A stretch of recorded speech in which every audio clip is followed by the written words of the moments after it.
Hello મિત્રો, good morning. Welcome to my YouTube channel. હું છું રાવલ સાગર. આપ સૌનું સ્વાગત કરું છું મારી યુટ્યુબ ચેનલમાં. આજના આપણા લેક્ચરમાં આપણે બેઝિક મેથેમેટિક્સ એટલે કે 33000001 ની અંદર યુનિટ નંબર 2 ના જે છેલ્લા ટોપિક છે હવે એની અંદર આગળ વધવાના છીએ, કે જેની અંદર આજે આપણે જોવાના છીએ unique solution of a system of linear equations into variables. મતલબ કે આપણને જ્યારે કોઈ ઇક્વેશન દીધા હોય, ઓકે, બે વેરિયેબલ માન એટલે કે તમને એક્સ વાય ની અંદર ઇક્વેશન દીધું હોય, એ બી ની અંદર ઇક્વેશન દીધું હોય, પી ક્યુ ની અંદર દીધું હોય, ઓકે. મતલબ કે એક્સ અને વાય એ જે છે તો કે બે વેરિયેબલ થયા, એ અને બી તો કે બે વેરિયેબલ થયા, પી અને ક્યુ તો કે બે વેરિયેબલ થયા. તો એવા જે ઇક્વેશન છે એનું સોલ્યુશન કઈ રીતના મેળવવાનું છે એ જોવાના છીએ. ઓકે, હવે આપણે ઓલરેડી એક જે ડિટર્મિનન્ટ વાળો ટોપિક્સ હતો, નિશ્ચયક વાળો, એની અંદર જોયું હતું કે આપણે કઈ રીતના ફાઇન્ડ કરી શકીએ છીએ સોલ્યુશન. તો કે એની અંદર આપણે ડિટર્મિનન્ટની મદદ લીધી હતી. હવે આ આપણો મેટ્રિક્સ વાળો ટોપિક છે, તો આની અંદર આપણે મેટ્રિક્સ એટલે કે શ્રેણિકની મદદ લેવાના છીએ, બરોબર. તો લેક્ચરની શરૂઆત કરીએ. Suppose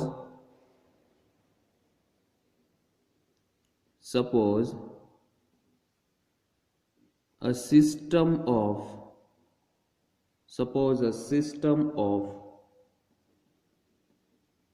equations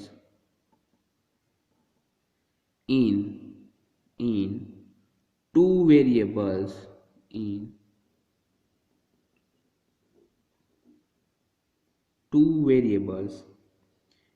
x and y is as follow. જો યાદ રાખજો કે જ્યારે તમારે બે વેરિયેબલ વાળા હોય, બે વેરિયેબલ વાળા ઇક્વેશન, મતલબ કે તમને દીધું હોય કે 10x + 7y = 10. જો અહીંયા બે વેરિયેબલ થઈ ગયા, એક વેરિયેબલ x છે અને એક y, મતલબ કે આપણે x અને y ની કિંમત ફાઇન્ડ કરવાની છે કે શું આવે. જો બે વેરિયેબલ વાળા હોય તો તમારી પાસે હંમેશા બે ઇક્વેશન, ઓછામાં ઓછા બે ઇક્વેશન હોવા જોઈએ સોલ્વ કરવા માટે, બરોબર છે. હવે અહીંયા કીધું કે ધારો કે આપણી પાસે બે ઇક્વેશન છે, a1x plus b1y = c1, અને બીજું છે a2x plus b2y = c2. Okay, આને કહી દઈએ ઇક્વેશન નંબર 1. અહીંયા બે ઇક્વેશન છે. હવે આને મેટ્રિક્સ ફોર્મમાં કઈ રીતના લખાય? તો મેટ્રિક્સ ફોર્મમાં મેટ્રિક્સ એટલે કે શ્રેણિક. ધ મેટ્રિક્સ ઇક્વેશન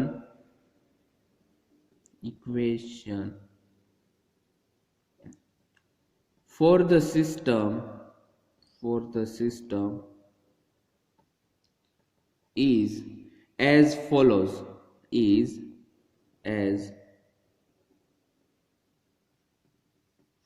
બરોબર. તો કે આવી રીતના લખાશે a1 b1, a2 b2, બાજુમાં લખશું આપણે x y = c1 c2. તમે અહીંયા જુઓ, જ્યારે તમે આ બંને મેટ્રિક્સનો મલ્ટિપ્લિકેશન કરશો તો તમને શું મળશે? a1x + b1y, ઓકે, પહેલો ઘટક મળશે, અને બીજો ઘટક મળશે a2x + b2y. ઇક્વલ ટુ માં પહેલા સામે પહેલો ઘટક, તો a1x + b1y = c1 અને a2x + b2y = c2. મતલબ કે તમારું ઇક્વેશન જે 2 છે એ આવી જવાનું, ઇક્વેશન 1 ઓલરેડી આવી જવાનું છે. ઓકે, તો આપણે અહીંયા ચેન્જ કાંઈ નથી કર્યો. ઓર હવે આપણે જે કોએફિશિયન્ટ મેટ્રિક્સ છે, ઓકે, જુઓ, આ x અને y વાળો મેટ્રિક્સ આ થઈ ગયો છે.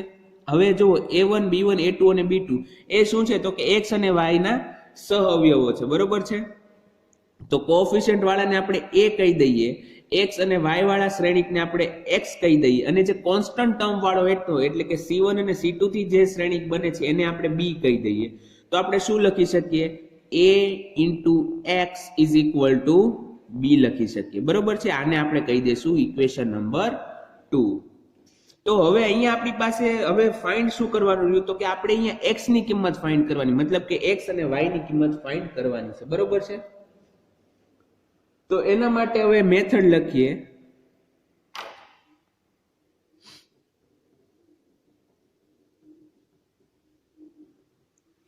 method of finding unique solution, method of finding unique solution. બરોબર છે. તો એની અંદરનું પહેલું સ્ટેપ છે from the matrix A, from the matrix A is equal to A શું છે આપણી પાસે A1 B1 A2 B2 બરોબર છે. find the value of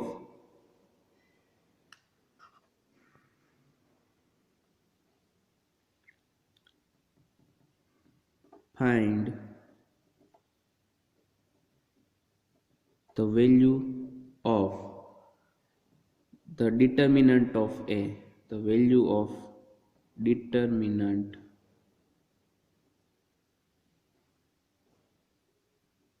of A is equal તો કે આપેલો જે A શ્રેણિક છે એના નિશ્ચયકનું મૂલ્ય શું થાય તો કે A1 B1 A2 B2 આનું નિશ્ચયકનું મૂલ્ય શું થાય તો કે A1 into B2 A1 B2 minus A2 B1 minus A2 B1 બરોબર છે.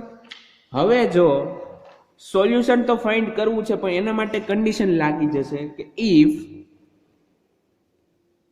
if determinant of A is equal to 0, determinant of A is equal to 0, then there is no solution, then there is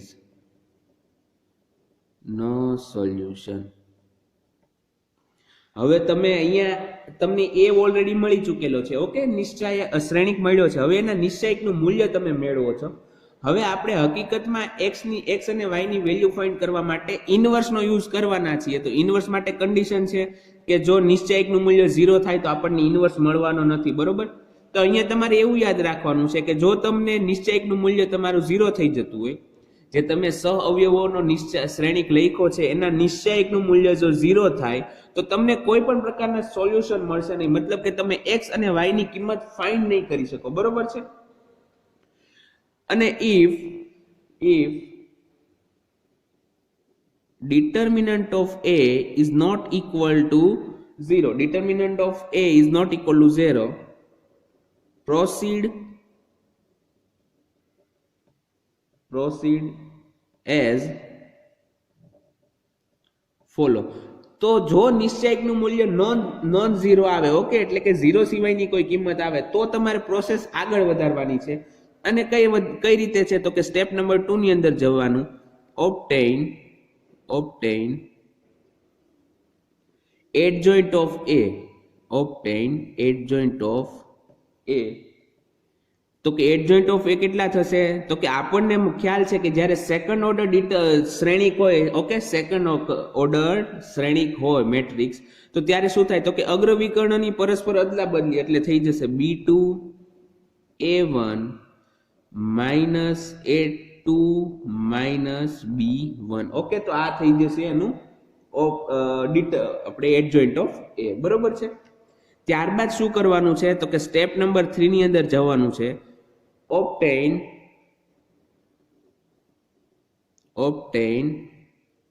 A inverse is equal to 1 upon determinant of A into adjoint of A. હવે A inverse find કરવાનો છે તો કઈ રીતના થાય તો કે નિશ્ચયકનું મૂલ્ય તો તમે સ્ટેપ નંબર 1 ની અંદર મેળવી ચૂકેલા છો, અને સ્ટેપ નંબર 1 ની અંદર જો નિશ્ચયકનું મૂલ્ય 0 ન આવે તો જ તમે આગળ વધવાના છો, બરોબર. એટલે કે જે 0 નથી આવી કિંમત, એ કિંમત તમે ક્યાં મૂકશો છેદમાં, અને એડજોઇન્ટ ઓફ તમે સ્ટેપ નંબર 2 ની અંદર ફાઇન્ડ કરી ચૂક્યા છો તો એ તમારે સ્ટેપ નંબર 2 માંથી લઈને અહીંયા મૂકી દેવાની છે. ત્યારબાદ ફોર્થમાં શું કરવાનું છે, ફોર્થમાં obtain A inverse into B.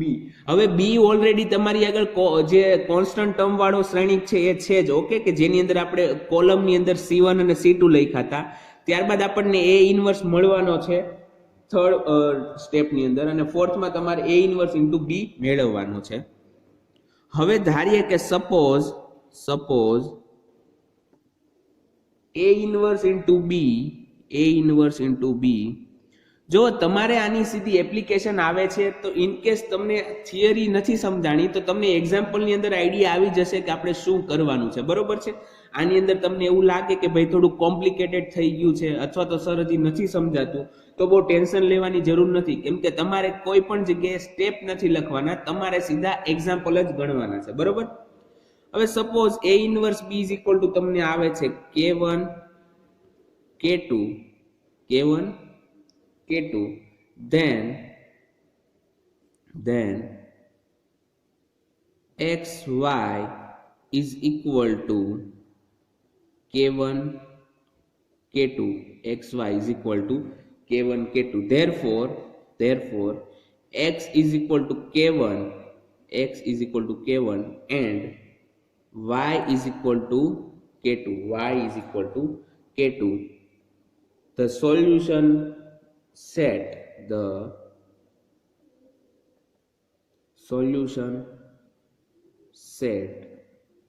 is, તો કે સેટ ની અંદર લખો તો શું થાય, તો કે પેલા x માટે શું સોલ્યુશન છે, તો કે K1 અને y માટે તો કે K2, બસ વાત થઈ પૂરી. આ તમારું યુનિક સોલ્યુશન થઈ ગયું છે, બરોબર છે.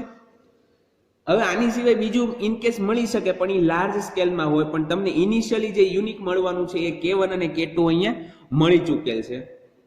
હવે આની પછી આપણે આવે છે unique solution of system of linear equations in 3 variables. પણ 3 વેરિયેબલ્સ ની વાત કરીએ એની પહેલા આપણે આ જે સેકન્ડ ઓર્ડર 2 વેરિયેબલ વાળા જે ઇક્વેશનની મેથડ આપણે જોઈ છે એનો એક્ઝામ્પલ જોઈ લઈએ કે આપણે એક્ઝામ્પલ ની અંદર કઈ રીતના ગણતરી કરવાની છે, બરોબર છે. તમે એક્ઝામ્પલ જોશો તમને ખૂબ જ સરળ લાગશે, તમને બસ મેથડ આવડવી જોઈએ. મેથડ મતલબ કે કઈ રીતના આગળ વધવાનું છે એ તમારે જોવાનું છે.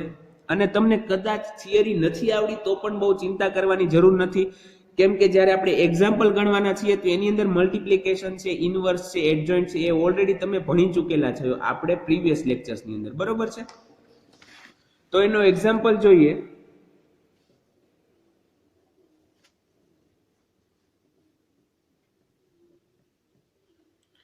એક્ઝામ્પલમાં એવું હશે, તમને કીધું હશે find the unique solution,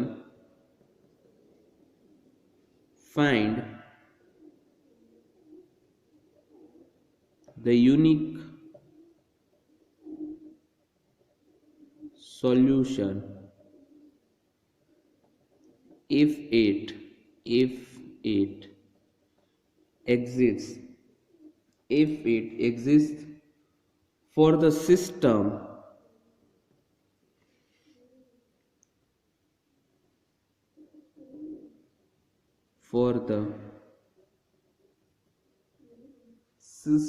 of equation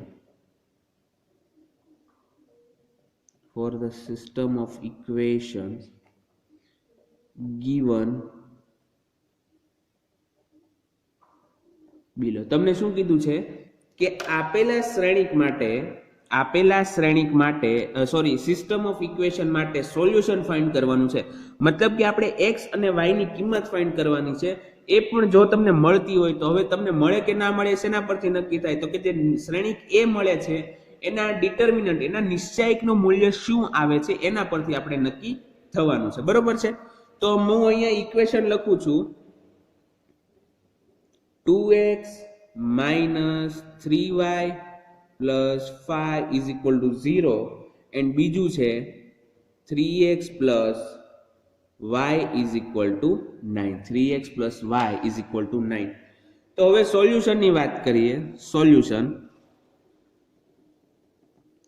જો તમને ઇક્વેશન ટોટલ 4 રીતે આપી શકે, મતલબ કે તમને આઈધર બંને જે ઇક્વેશન છે એ આવા ફોર્મમાં આપી દે, બરોબર છે, જે કોન્સ્ટન્ટ ટર્મ છે એ પણ લેફ્ટ હેન્ડ સાઈડ રાખે, અથવા બીજી ટર્મ એવી છે કે તમને એક ઇક્વેશન જે બંને ઇક્વેશન છે એ આવી રીતના ફોર્મમાં આપે કે એને જે કોન્સ્ટન્ટ ટર્મ છે એ રાઈટ હેન્ડ સાઈડ રાખે, અથવા તો આવી રીતના મિક્સચર આપે. તો મિક્સચર આપે તો પણ ડરવાની જરૂર નથી. આપણે હંમેશા શું કરવાનું,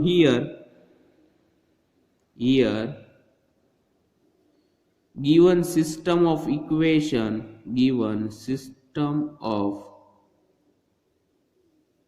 equations is શું દીધું છે, તો કે 2x માઇનસ 3y અને જે તમે 5 છે ને 5 એટલે કે 5 એને આપણે રાઈટ હેન્ડ સાઈડ લઈ જવાનું છે. ઓકે, તો ઇક્વલ ટુ અહીંયા +5 છે, રાઈટ હેન્ડ સાઈડ જશે તો -5 થઈ જશે. ઓકે, ત્યારબાદ આવે છે 3x + y is equal two, તો 9 ઓલરેડી છે જ તે, બરોબર છે. The matrix equation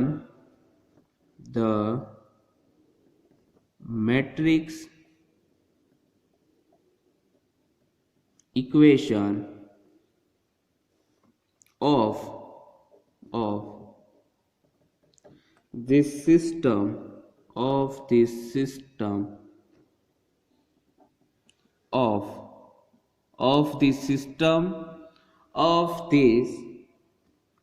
of equation is as follows. તો આને આપણે જો શ્રેણિક એટલે કે મેટ્રિક્સના ફોર્મમાં લખીએ તો કઈ રીતના લખી શકીએ છીએ? 2 - 3 3 1 y ની સાથે કંઈ ગુણાયેલું નથી એટલે કે એક તો હોવાનો જ તે, તો 3 1 અહીંયા આપણે એક મેટ્રિક્સ પૂરો. બીજા મેટ્રિક્સની અંદર લખશું કોલમ મેટ્રિક્સની અંદર x y. Okay, is equal two અહીંયા જે છે કોન્સ્ટન્ટ ટર્મ આવશે એટલે કે -5 and 9 એટલે કે -5 9. જો મેં અહીંયા ચેન્જ કોઈ નથી કર્યો, એને મેં દર્શાવવાની રીત અલગ અલગ લખી છે. ઓકે, જેમ કે તમે 2 + 5 = 7 થાય છે, તો તમે એને 5 + 2 પણ લખી શકો છો. સિમિલરલી મેં ઇક્વેશનને મેટ્રિક્સ ફોર્મની અંદર લખ્યા છે, એ પણ તમારે પણ આવી જ રીતના લખવાનું છે. ઓકે, ધેટ ઇઝ, હવે આને કોફિશિયન્ટ વાળો જે છે એને a કહી દેવાનું, x and y અનનોન્સ વાળાને x કહી દેવાનું અને કોન્સ્ટન્ટ વાળાને b કહી દેવાનું. એટલે આપણે થઈ જશે ax is equal two b. બરોબર છે, ax ઇક્વલ ટુ b. હવે here a is equal two, જો આપણને a શું મળે છે? a તો આ a છે, શું છે? 2 - 3 3 1. Okay, 2 - 3 3 1. x is equal to શું મળે છે? x મળે છે x y અને b શું મળે છે?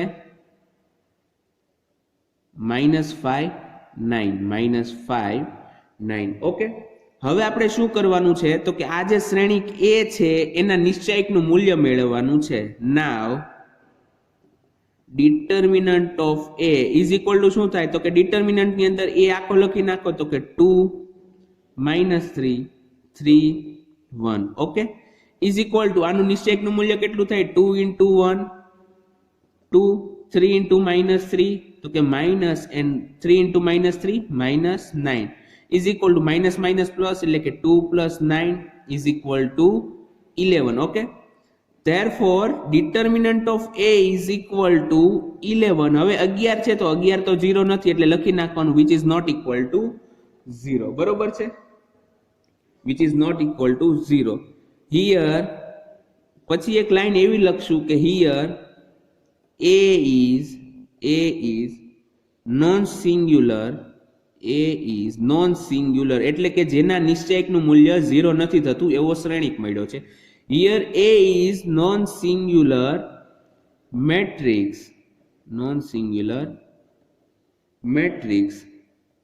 Then there exists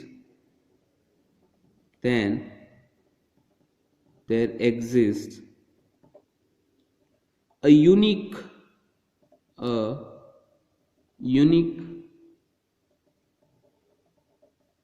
solution of the given system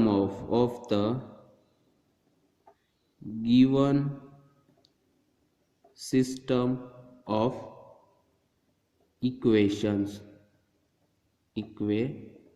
બરોબર છે, તો અહીંયા આપણને કોફિશિયન્ટ થી બનતા જે નિશ્ચયકનું મૂલ્ય 0 નથી, તો આપણને આપણા કેસમાં જે આપણે શું કહેવાય ઇક્વેશન લીધા છે એનું સોલ્યુશન મળશે. સોલ્યુશન મળવું મતલબ કે x અને y ની કિંમત મળવી છે. ઓકે, બીજો કોઈ અર્થ નથી થતો.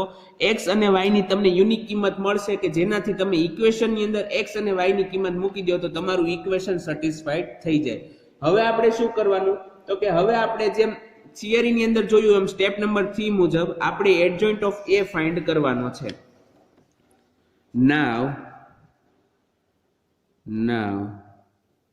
adjoint of a is equal to શું થશે તો કે જો દ્વિહાર શ્રેણિક છે. ઓકે, સેકન્ડ ઓર્ડર છે તો એની અંદર એનો નિશ્ચય કઈ રીતના મળે તો કે અગ્રવિકર્ણના ઘટકોની પરસ્પર અદલા બદલી, મતલબ કે જે 2 અને 1 છે તો એના બદલે આપણે લખવાના છીએ 1 અને 2. જો તમને અહીંયા દેખાડી દઉં, જો અહીંયા શું છે આપણી પાસે એની અંદર શું છે 2 -3 3 1 છે. ઓકે, શ્રેણિકની અંદર તો એનો એડજોઇન્ટ ફાઇન્ડ કરવામાં શું કરશું, આ જે 2 અને 1 છે એને પરસ્પર અદલ બદલ કરી નાખવાના છીએ. તો આપણે એના બદલે લખશું 1 અને 2. ત્યારબાદ આ જે 3 અને -3 છે એ બંનેને -1 વડે મલ્ટીપ્લાય કરશું તો 3 ના બદલે શું આવી જશે -3 અને -3 ના બદલે શું આવી જશે 3 આવી જશે. બરોબર છે, આટલી સુધીની વાત ક્લિયર થઈ ગઈ છે. આ આપણો મળી ગયો છે એડજોઇન્ટ ઓફ એ. બરોબર, નાવ A inverse is equal to 1 upon determinant of A into શું થાય તો કે adjoint of A.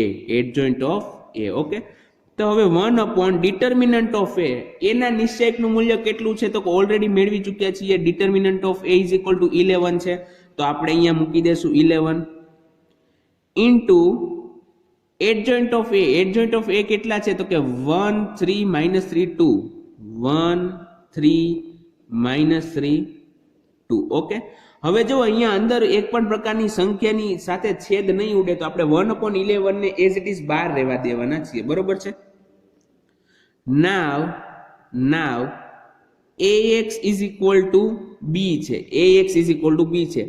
therefore x is equal to, જો x અહીંયા છે ax અહીંયા છે, જો એને મારે રાઈટ હેન્ડ સાઈડ લઈ જવાનું હોય તો 1 થાય એટલે હું અહીંયા લખી શકું છું a ઇન્વર્સ b.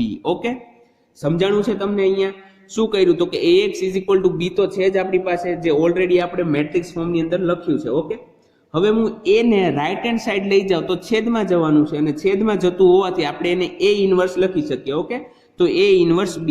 હવે હું બધાની કિંમત મૂકી દઉં. a ઇન્વર્સ શું છે તો કે 1/11 ઇન્ટુ શું છે 1 3 -3 2. Okay, into b. હવે b શું છે મારી પાસે તો તમે જુઓ અહીંયા b છે -5 અને 9 મેટ્રિક્સ ફોર્મમાં, અને એ પણ કોલમ મેટ્રિક્સ છે તો અહીંયા લખી નાખીશું -5 અને 9. ઓકે, હવે આપણે શું કરશું 1/11 એઝ ઇટ ઇઝ રાખશું પહેલા. હવે આપણે કરવાના છીએ આનો મલ્ટીપ્લિકેશન. બરોબર, તો 1 × -5 કેટલા થશે -5, 3 × 9 તો કે +27, ત્યારબાદ -3 × -5 તો કે 15 થઈ જશે. ઓકે, -3 × -5 એટલે કે 3 × 5 15 ને માઇનસ પ્લસ 2 × 9 એટલે કે 2 9 તો કે 18 થઈ જશે. is equal to 1/11 -5 + 27 એટલે કે 27 માંથી 5 જાય તો કેટલા વધે તો કે 22 એટલે કે 22. 15 ને 18 કેટલા થશે તો કે 33 થઈ જશે. therefore x is equal to, અહીંયા તમારે બરોબર therefore x is equal to, okay, આવી રીતના લખતું જવાનું, ન લખો તો પણ ચાલશે. is equal to 22/11 કેટલા થશે તો કે અહીંયા 2 આવી જશે, કેમ કે 1/11 છે તો મારે અંદર હું મલ્ટીપ્લાય કરું એટલે કે 22/11 એટલે કે 2 અને 33/11 એટલે કે 3 આવી જશે. બરોબર છે. therefore હવે જો અહીંયા x, આપણો x શું હતો એ જોઈ લઈએ તો કે આપણો x હતો x અને y, તો બંને બાજુ કમ્પેર કરવા માટે therefore xy is equal to 2 3. Okay, 2 3 મળે છે. therefore x is equal to 2. હવે બંને બાજુ શ્રેણિક છે, મેટ્રિક્સ છે, સેમ ઓર્ડરના છે તો સરખામણી કમ્પેરિઝન તમે કરી શકો છો. કમ્પેરિઝનમાં શું મળશે તો કે x is equal to 2 and y is equal to 3. therefore x is equal to 2, y is equal to 3 and the solution set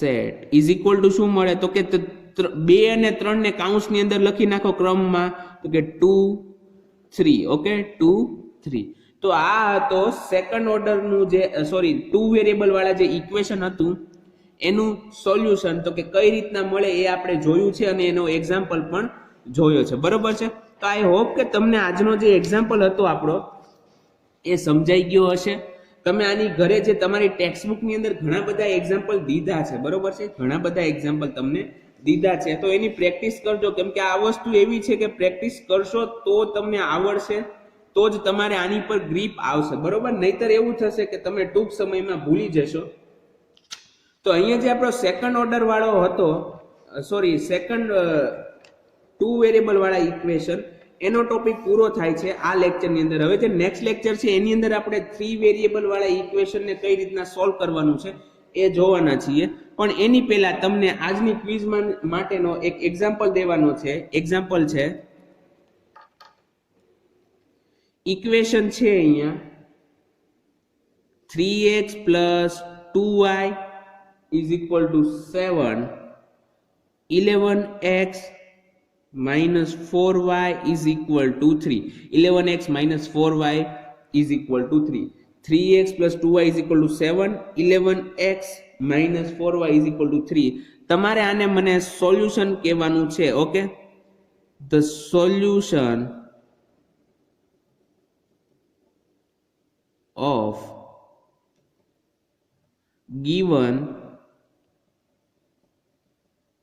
system of equation is given system of equation is ખાલી જગ્યા ત્યાં તમારે લખજો કે x = તમને શું મળે છે એ લખવાનું છે અને y = શું મળે છે એ લખવાનું છે ઓકે તો તમારો આ થઈ ગયો આપણો આજની ક્વિઝનો પહેલો ક્વેશ્ચન હવે જે સેકન્ડ ક્વેશ્ચન હશે એ સેકન્ડ લેક્ચરની અંદર હશે બરોબર છે તો અહીંયા જો કે x અને y ની કિંમત તમારે મને જે ક્વિઝ નંબર 1 ક્વિઝ છે આપણી એની અંદર ક્વેશ્ચન નંબર 1 ની અંદર આપવાનો છે આનો આન્સર બરોબર છે તો આઈ હોપ કે તમને આજનો જે લેક્ચર છે સમજાઈ ગયો હશે હવે આની ઘરે તમે પ્રેક્ટિસ કરજો અને ટૂંક સમયમાં તમારે જે મિડ સેમેસ્ટર એક્ઝામ પણ આવે છે તો એની પણ પ્રિપરેશન હવે શરૂ કરી દેજો હવે આપણે મળશું નેક્સ્ટ લેક્ચરમાં ત્યાં સુધી ગુડ બાય ઘરે રહો સુરક્ષિત રહો